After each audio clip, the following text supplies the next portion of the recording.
Well, thank you very much, everyone, for coming along at 6 o'clock on a Saturday night when you could actually be, lining up to go into the pub or do lots of other lovely things in London on a warm summer. No, it's not summer yet. I've just come back from the hills. It feels like summer. But actually, my strongest thanks needs to go to Mark and Marianne. Organising the Slims onto a single platform is one of the greatest activities of military art yet undertaken. I'm afraid we don't have Hugo. Hugo is actually teaching in Italy. That's his excuse anyway. He booked the flight when I asked him.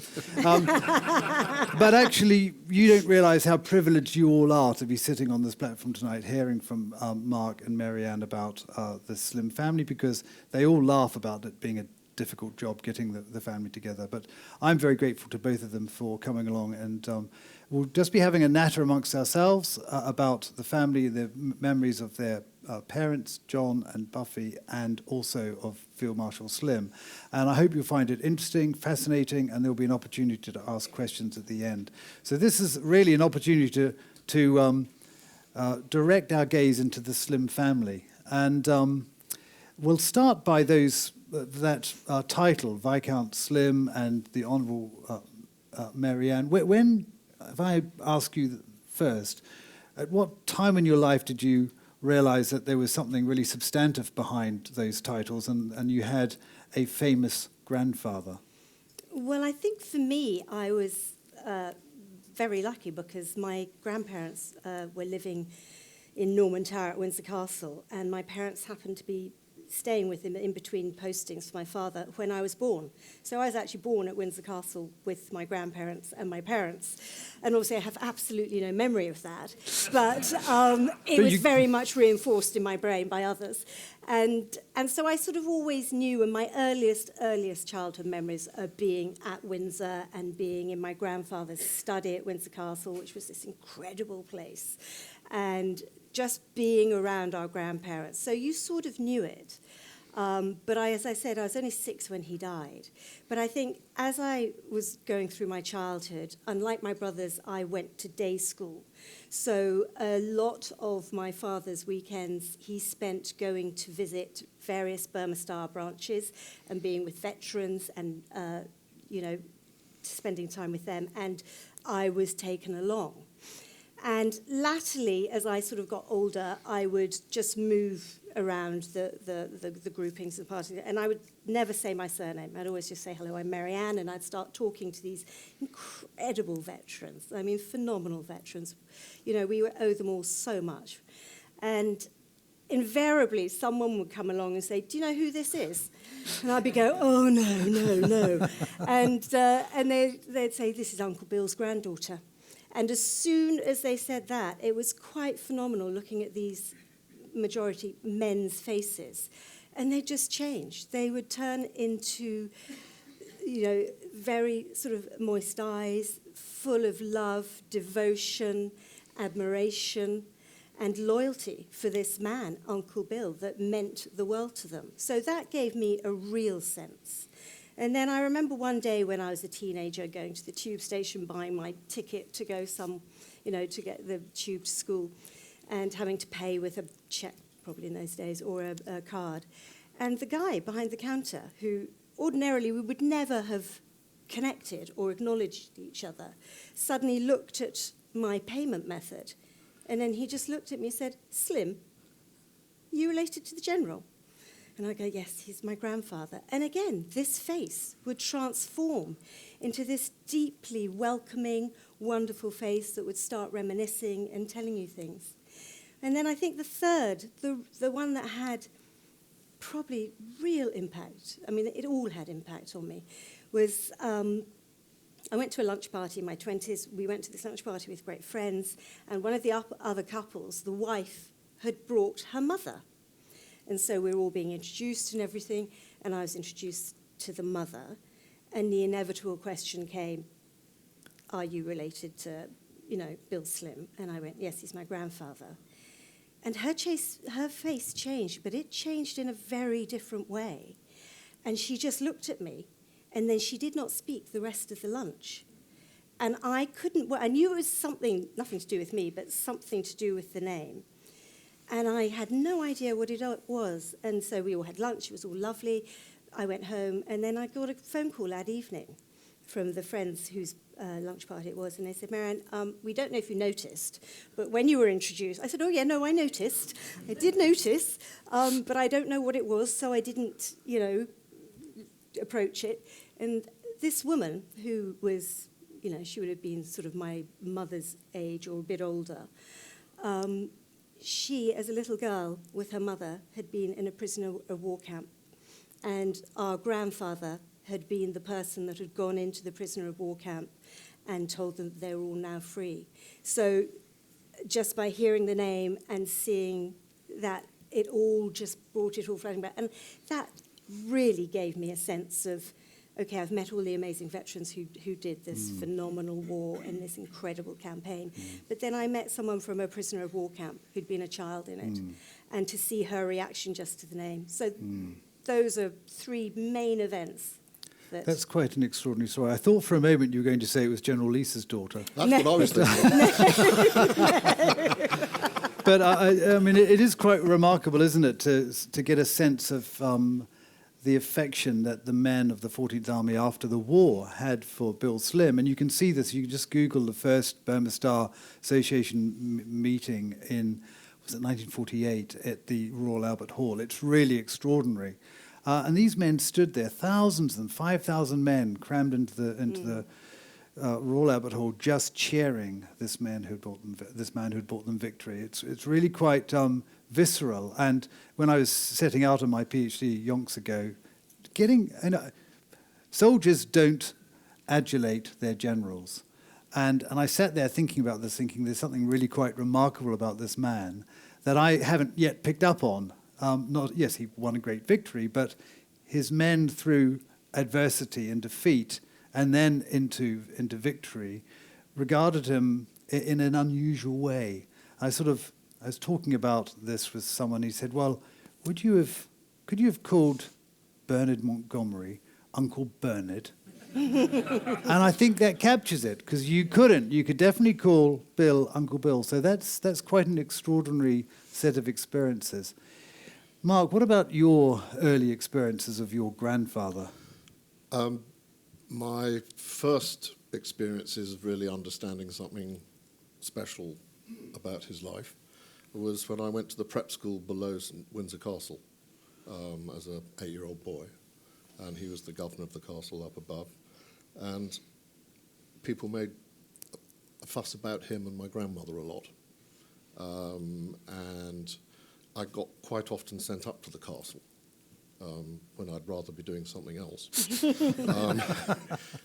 I would go up, and if Grandad was not well, it was the sort of custom in those days that the nearest oldest male available would go and host the dinner party. So I'd, aged 8, be hosting a dinner party for 40 people with my grandmother at Windsor Castle. And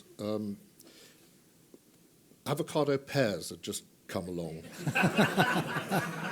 And I'm at the end of the table presented with an avocado pear which was not even vaguely ripe. And I just remember, I thought it was very funny, and I got the giggles that avocados were flying everywhere. People tried to get that out of it. So that was quite unusual. You didn't often do things like that. Yeah. And I think I mentioned to you once I was summoned to tea. So I was really looking forward to my Wednesday rugby match in the under-10s against Heatherdown. It was the highlight of my week. And the master on duty told me to go and put my Sunday best on because I was withdrawn from the team and I had to go and have tea with my grandfather at Windsor Castle. So I was walked up there by the master on duty, quite grumpily, and I got there missing my rugby match, and the door was opened by, I think it was a sergeant or someone, and Sergeant Butler, and I was sent up to the study, and I walked in and I had tea with my grandfather and another old man, which I discovered at the end of the tea was that I'd had tea with Slim and Montgomery. And I wish I could do it today, because I don't think I asked one sensible question. I don't think they would have expected. But that was typical of Grandad, because he wanted me to know that I'd been in that environment later on in my life. I mean, that's quite extraordinary, isn't it? We'll come back to Monty later, because there are some interesting stories about your father and Monty, and there isn't the sort of clash of personalities that perhaps people would think there might be. But let's just draw back a little bit, and you mentioned your father, Marianne. So tell us a little bit about John, and I understand he had a distinguished military career. I also understand that he was known as the most eligible man in the British Army at one stage. Yes, he was a very good-looking young man, and yes, I think he was. So my father was obviously in the army. He had a real age and a military age, because he joined just at the end of the Second World War when he was too young, so he gave a different age so he could join. He was originally a Gurkha, then he was Argyll and Sutherland Highlander, and then by the time I was in his life, he went to Aden, and he served in Aden. And my mother and all three of us went with him. I was only one, so I have no memories, but I'm sure Mark does. But there are some fantastic stories that we all know as a family. And one of them is that Mummy was giving Mark a birthday party on the rooftop of the apartment block that we lived in, and so it was a wonderful children's tea party. You must have been about 6 or something. It's my 7th birthday party. And I had a Space Lander moon cake. Yeah, so excited. And suddenly there was a massive bombing.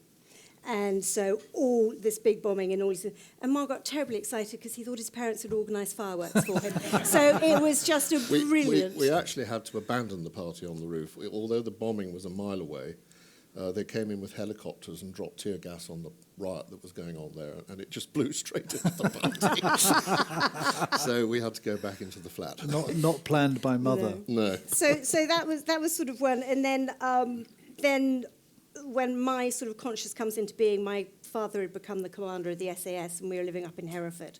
So I have wonderful memories of being on the camp in Hereford, and these, wonderful men who were very family orientated, but obviously off doing other things a lot of the time, and being very much on that camp, part of that big family. And so that was very formative for me, and that sort of continued because my father's, although he came out of the army in 1972, he continued his association with the SAS. And when he was the commander of the SAS, there was a big move from people in government and stuff to say, look, we don't think we need the SAS anymore because the wars are over. We're all living harmoniously here in Europe. We don't need it. And my father pushed, and he said, no, you do need it. You've got to keep it because what's coming next is terrorism, and you need help with that. So he's seen as quite fundamental to the SAS remaining. And so much so that it was very funny. So in 1980, and he'd been out of the army since about 72, as I said, we have the Iranian embassy siege. And for those that don't know the story, it was in Kensington in London, and it was taken over, and there were hostages held, and on about day 5 or 6, they killed one of the hostages and threw them off the roof. So the SAS went in. They were called in, they went in, blitzed it, pulled out the hostages, end of. And for years afterwards, that building just used to be a burnt-out building. It was sort of a memory of it. And that evening, I was told that there were some men coming round for dinner. To make myself scarce, I wasn't going to be part of the dinner. And so I said, yeah, okay, fine, easy. And so my mother cooked this amazing dinner, and she and I went off and did something else, and there was this dinner. And it was only later in life I realised that the men that came round for dinner were the men that had just come round the corner from having done the hostages in the embassy. So, and they loved their old boss so much that they wanted to come and tell him what had happened and how it had gone. I think they were invited to tea by Margaret Thatcher, and they declined and said, "No, we've got another invitation." Yeah. So he looked after his father's. He was a phenomenal son. He looked after his father's legacy. He honoured it. He was very dutiful, but he was a phenomenal soldier in his own right. Yes, he was an extraordinary man, wasn't he? And in due course, we need a biography of John Slim. So if you know anyone... Oh, God, let me come back to you on that, Rob. We do need another biography of the Field Marshal. No, I think all those insights into growing up with a great man in the family is quite extraordinary. What about the great woman in your family? Well, just to follow on from my father, my mother was definitely the right match for him. And she, when we were in Aden, she had to be trained to shoot a pistol. And she had carried a pistol around in her handbag. And as our father always used to say, you know, she was the fastest straw from a handbag you'd ever meet. And she was a phenomenal wife, really strong. And when she was, you know, the commander of the SS's wife, Dad was away for months on a time. And she was really there, and she cared for the other wives. And she would have to go and deliver the news if, you know, men had been killed or injured or anything like that. That fell upon her. And I do think, you know, you've got to give huge credit to these women. They were really courageous, strong women who, they weren't just a sidekick to a husband. They really were teams. So, you know, that's a big thing. And different genes, but she reflected someone else in the family who was as tough as old boots, if I can put it like that. My beautiful grandmother. You're referring to my beautiful grandmother. Yes, so Aileen, Bill's wife, was a phenomenal woman. And they met back in the 1920s on a boat. My grandmother was accompanying her aunt on a boat to India, and Grandad was on the boat being sent out to India, and they met, and they had this 6-week sort of love story on the boat. And then they get there, and my grandmother writes to her father, who is a Presbyterian minister up in Edinburgh, where my grandmother, grew up, and said, I've fallen in love with this wonderful man. He's asked me to marry him. I'm going to marry him.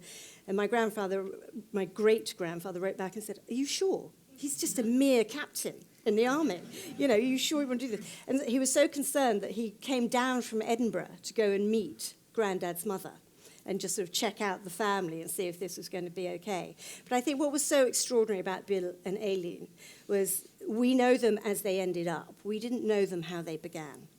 And they began as these two people who they had sort of most of the main ingredients of a great couple. They were madly in love with each other. It was a love story. They really liked each other.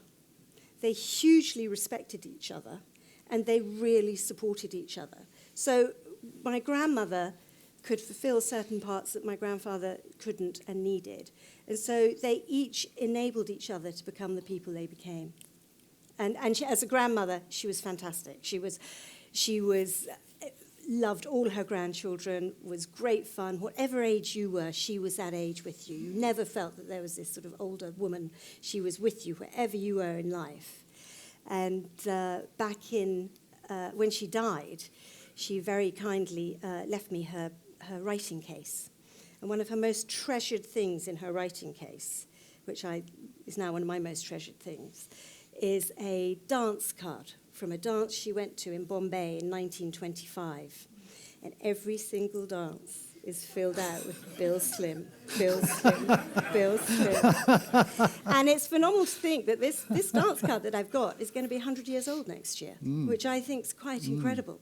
So she was brilliant. And then actually, just one last thing. When my father and I, the first time I was going to go to India, I always wanted to be with my father because he grew up there and was schooled there. And we went to India together, and we went and found the church where my grandparents got married in 1926 or 25, which was just outside what would have been Bombay in those days. And my father and I walked into this church, and we just sort of stood there. And it was quite phenomenal to be in a church that his parents had got married in the 20s, and it would have been quite a ride out of where they would have been living in Bombay. And, you know, we sort of took their steps down the aisle and went to the top and just looked at each other, and it was incredibly moving. And you just think those women were really courageous. They loved hard, they supported hard, they were full of everything to support the people they loved. Because life wasn't easy in the 1920s and 30s, immediately after the war. And Mark and I had the great privilege last year of editing and pulling together some of, all of Field Marshal Slim's articles that he had written between 1931 and 1940. 44 articles. I encourage you all to go and buy them. They're all on Amazon. What did we call it in the end? The General Wondered Why. The General Wondered, which is the title of one of the articles. Absolute fantastic exercise. And the reason why he wrote those 44 articles is because he was impecunious. He had very little money. They both had little money. Aileen didn't work. He couldn't work as an army wife. And so quite secretly, Bill Slim, under a pseudonym, John Mills, went and wrote these articles. Some are absolutely fabulous, and they were published in newspapers in the UK and in India and Australia and elsewhere. And I was really struck at the deep commitment to the family, to allowing it to survive. Bill Slim was not a career man. He did very well in the army. He was widely regarded as the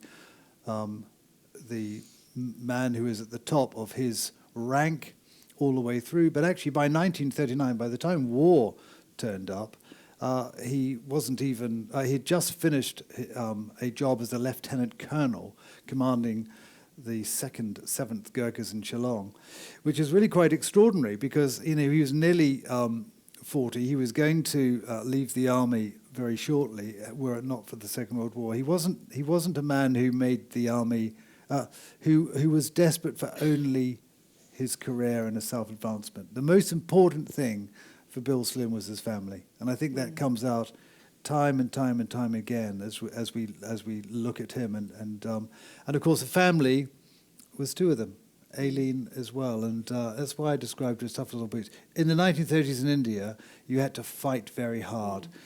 And lots of little nuances here. Do you send your children to a school in India, or do you send them back to the UK? I mean, this is a real challenge.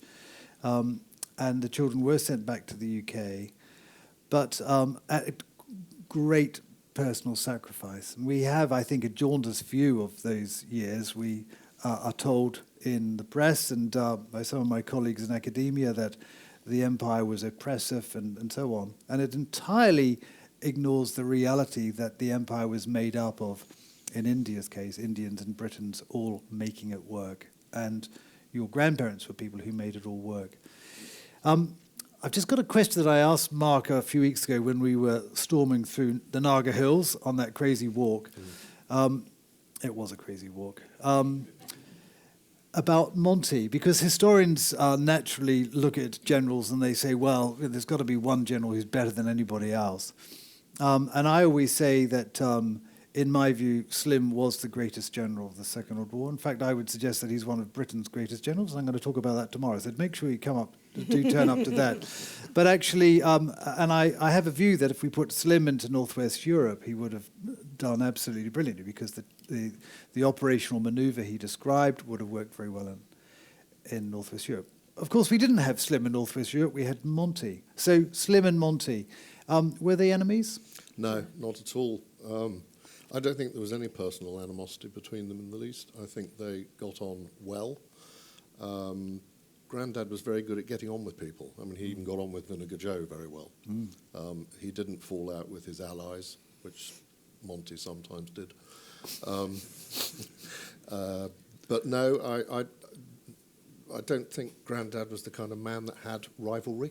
Yeah. I don't think it occurred to him. I think he just got on with the job and did his best, and he always worked as a team, and he'd always support everyone else. I can't think of very many, if any, circumstances in which he put someone down, and he would never have said anything but respectful things from Montgomery. And they got on well, and they communicated a lot, and it was quite interesting, actually, when Grandad had his final illness and spent 20 days in hospital. The phone used to ring every morning at Granny's flat, and my mother would answer it, or my aunt would answer it, and it would simply go, "Hello, this is the Field Marshal. How is the Field Marshal?" And that was Monty. And he rang every day. I've always loved that story. That's really quite extraordinary, isn't it? That gives a real sense of Monty's greatness as well, because there's no doubt that Monty was a great man, and he knew how to get the best out of people as well. He wasn't everyone's cup of tea, but being a general in war isn't a game for everybody. So in due course, we'll have a comparative biography of Monty and Slim, which will look at the way in which they fought. But they also, you're right, when Slim became Chief of the Imperial General Staff, they had a very good working relationship, because Monty had been elevated to what was effectively command of, let's call it NATO, a little bit early, 1949.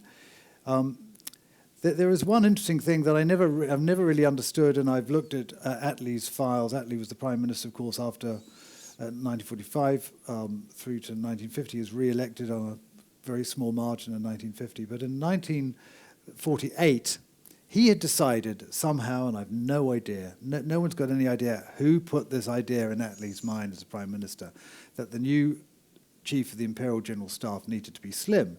Slim came back from the war in 1945, resigned from the Indian Army, took up a job in the new nationalised British Rail, and Monty was the Chief of the Imperial General Staff. Monty, in his quixotic way, had decided that his deputy, a very, very fine army commander, General Crocker, who had worked very closely with Monty in Northwest Europe. Monty, of course, was the army group commander. Crocker was one of the army commanders, in the same way that Leese had commanded the 8th Army.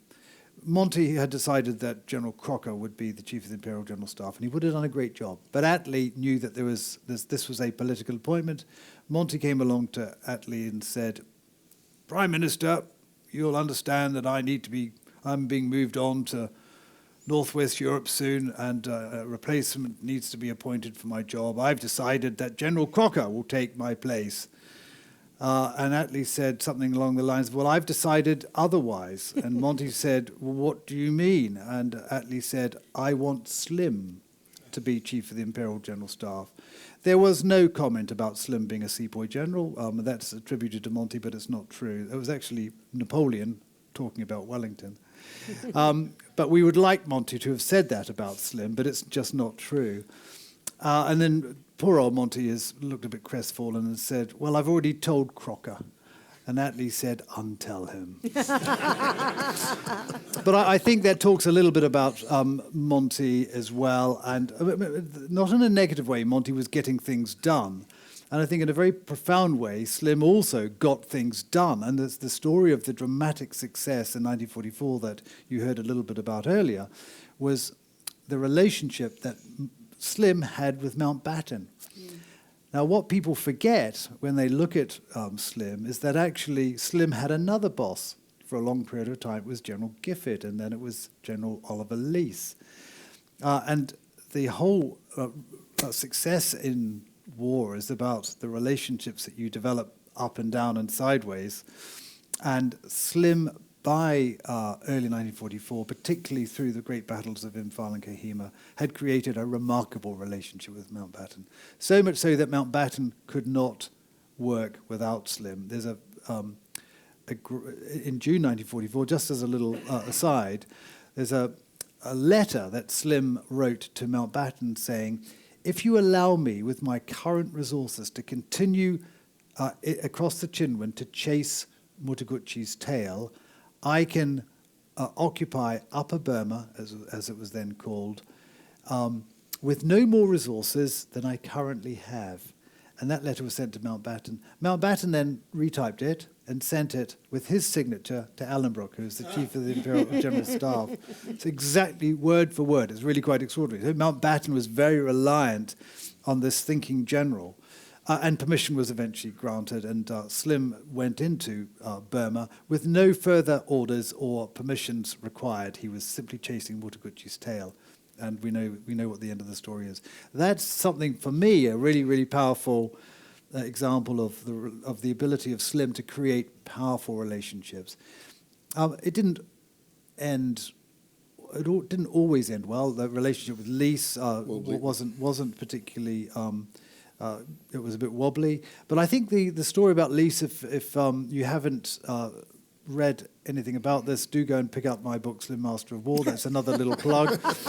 It's 20 years in the running today. This year, it's quite amazing. But Lys was an interesting guy. He was a guardsman, and I think that the review that I feared most was the Guards magazine, but they actually said they thought that I'd got the relationship with Lys about right. It's a very, very difficult thing to write about. But interesting enough, when Lys sacked Slim in 1945, the rebellion amongst Slim's 14th Army staff was profound. And this never happens in an army headquarters. It doesn't. Everyone basically said, well, we're going to resign. There's lovely letters from Alf Snelling, the grocer, who was Slim's quartermaster general of 14th Army, saying, well, that's me done. I'm not going to carry on. Which is extraordinary, isn't it? You know, so it wasn't Slim. Slim said, fine, if you don't want me, I'll go quietly. But not a staff. And interesting enough, in all of this, remember how removed Slim was from Alanbrooke. Alanbrooke was the chief of the Imperial General Staff in London. He had met Slim. He must have met Slim in the 1930s when Slim was instructing at the Staff College and had then gone on to the Imperial Defence College, now RCDS. But they weren't personal friends. The message came back from Mountbatten to Alanbrooke that Lys thought it was right that Slim be retired because he was tired and we needed a new head of the 14th Army. And Mountbatten, this was Mountbatten's weakest moment. Mountbatten acquiesced. Alanbrooke saw this letter and said, I don't know, what did he say? Poppycock. Something like that, something a little bit less polite than poppycock. Tell Lys that Slim is to be reinstated, and he's going. I want you to tell him, Mountbatten, that Slim is taking his job. So not only was Lys sacked, but Slim was promoted to full general and took Lys's job. So but Lys was quite good about that. This is one credit I will give him. Yes, Lys recognised. I mean, there's a whole series of wonderful letters by Lys to his wife. So I'm not disparaging Lys. The point that I'm trying to make is Slim's ability to create relationships and for people to recognise them. Alanbrooke in London recognised Slim's greatness, recognised that this remarkable hand on the tiller in Burma had been Slim's, and recognised that Mountbatten owed everything to Slim. Yeah, but Lys's message to Grandad when this happened was a very short telegram which just said, "You're not sacked, I am." I think with time as it is, I think that's been fascinating. I've got just one final question about, and we'll go back to Mary Ann's comment about those wonderful veterans of the Burma Star Association. It was the only organisation, frankly, veterans organisation that is still going strong.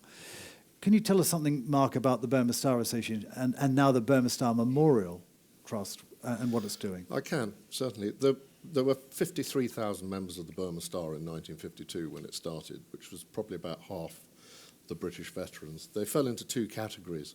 There were those that came back here and wanted to be with their comrades because only they really understood what they'd been through, and they wanted to talk to them about it because Burma had been hell. And there were the other half who never wanted to talk about it again, never wanted anything to do with it, and just wanted to blank it from their minds and get on with their lives. So that's how it sort of fell into two separate categories. It was a brilliant branch system veterans organisation. They all looked after each other. The branches were really strong. They used to have huge Christmas lunches. Hattie and I used to be invited to go to them, and I've never been so nervous making speeches at those lunches because I was quite under the eye. But it all comes to an end, and we've had to revamp and restructure the thing because our youngest veteran is 98, and Mark and Emma Cann are here who run the Burma Star today, and we've transferred it into a different system. It's now called the Memorial Fund. Our first priority is to our few remaining veterans who we still look after. I don't know if you read about it at Christmas, but there was a wonderful 102-year-old veteran who got stuck on the 14th floor of his block of flats in Southampton because the lift broke. And we discovered he was a Burma boy, so Mark and Emma sent him a Fortnum's hamper, which made his Christmas a bit better.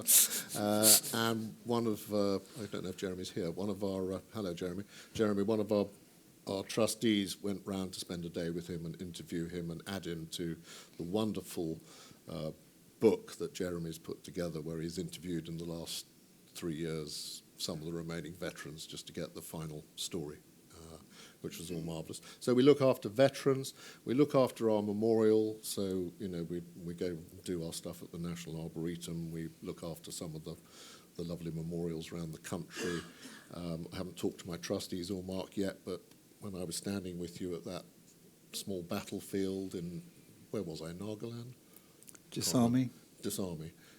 No, the one... Karasom. That's it, Karasom.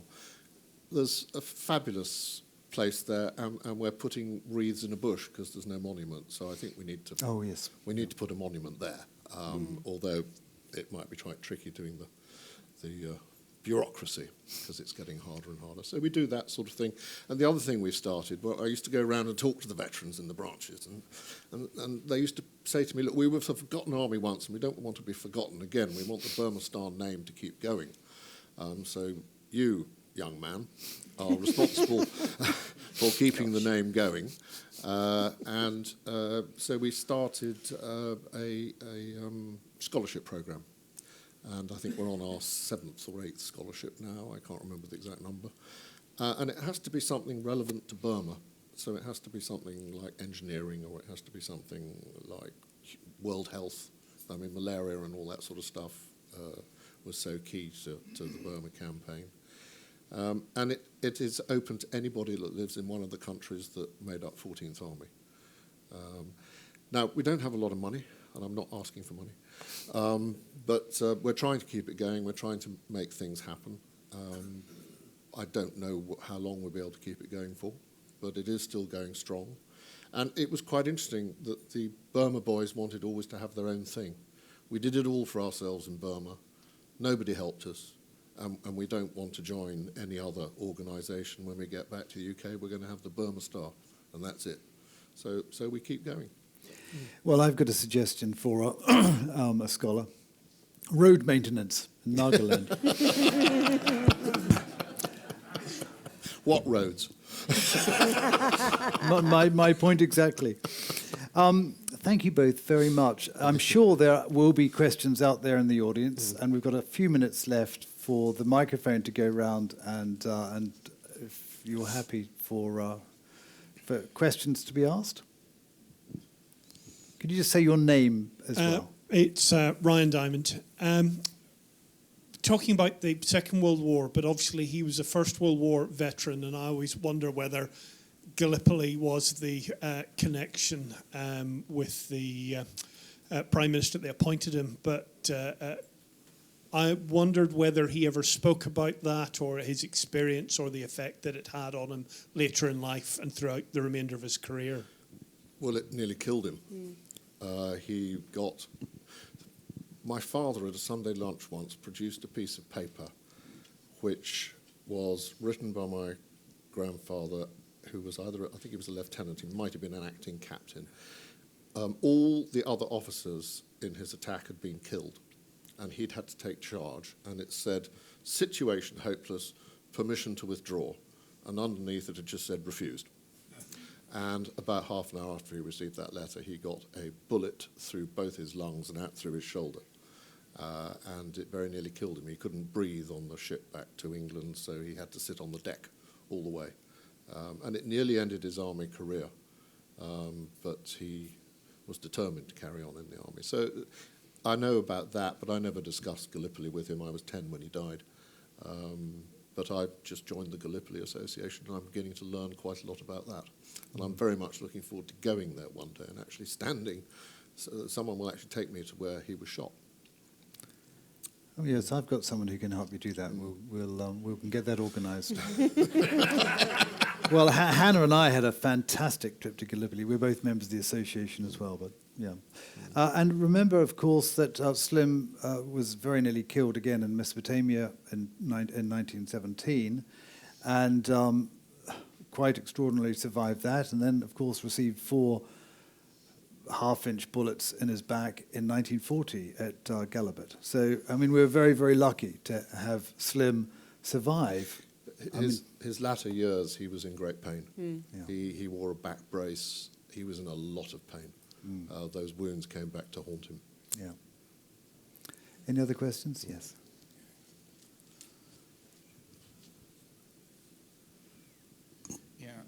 Thank you very much. Ewan Grant, UK Defence Forum. Currently, most of my time is broadcasting on the Ukraine war at the moment. I would just be very interested, your grandfather's service in Iraq, which, if I've got it right, was his last command before moving to the Far East. Yes. Now, clearly, it wasn't enemy territory as such, but to say the least, it wasn't entirely friendly. Did that play a big part in basically he brought everybody together on logistics and organisation? Was that a real test which he obviously was felt to have passed? Rob probably knows more about this than me, so I can't answer specifically, but I know that he met various people that were on his team in Burma from there. Yeah. I also know that he had a big drinking session with some Russian generals one night. My granddad was not a drinker, and he met his Russian allies, and they were about 10 Russian generals, and they all sat down for dinner to celebrate the victory. And they decided that each Russian general would do a vodka toast, one-on-one with Grandad, and he had to drink 10 of them. And he was not a drinker. I met the lady the other day whose father was his ADC, who helped him to bed. Very, very briefly, Iraq, we call it Iraq, actually it was the war against the Vichy French in northern Iraq at Deir ez-Zor. It was very, very significant part of Slim's experience, military experience as a divisional commander, he was commanding the 10th Indian Division, and he undertook a really quite daring attack on Deir ez-Zor, which involved masking the front and then moving through the desert to cut Deir ez-Zor off at the rear. Very risky, ultimately very successful. This is where Slim recognized after the failure at Galabat that it pays to be bold. There's a book on the subject called Slim, Master of War. It takes the one of the early chapters, but I do recommend it as a... Sorry, that's ridiculous of me. Are there any other questions? Well, yes, there is one, yes. It's not a question, I have a little anecdote that came from my father, who was in the army about your grandfather. It may be apocryphal, but it was when he was Governor General of Australia, and he'd gone up to Queensland to some event in the Queensland countryside. And he was in full uniform, full regalia, and you probably heard this. Driving back, and I think he fancied a quick something to drink at a Queensland pub, which, as you know, can be a little basic. And he walked in the door, and I think someone said, "Jesus Christ!" And they said, "No, hello, Bill Slim." The response to the to that was no, just the Governor General. I've obviously got it wrong. No. In Ronald Lewin's marvellous biography, that's laid out, and it was verified by his ADC extraordinarily. The other problem he had out there was that my grandmother was asked, when they just arrived, what his favourite pudding was. And she couldn't think, so she just went, lemon and meringue pie. And for the next 10 years, everywhere he went, he had lemon and meringue pie.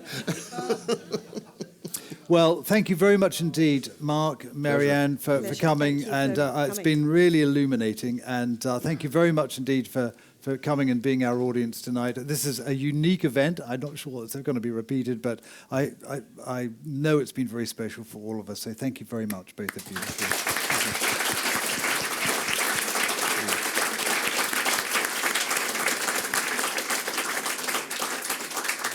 Thank you so much. Brilliant. As we'd like to conclude, I'd like to thank Mark, Mary, and Robert for joining us today. We still have some tickets available for tomorrow, not many left. But yes, thank you to Mark and Mary and Robert for this wonderful talk. We hope to see you again soon. And please join us tomorrow. Thank you very much. Bye.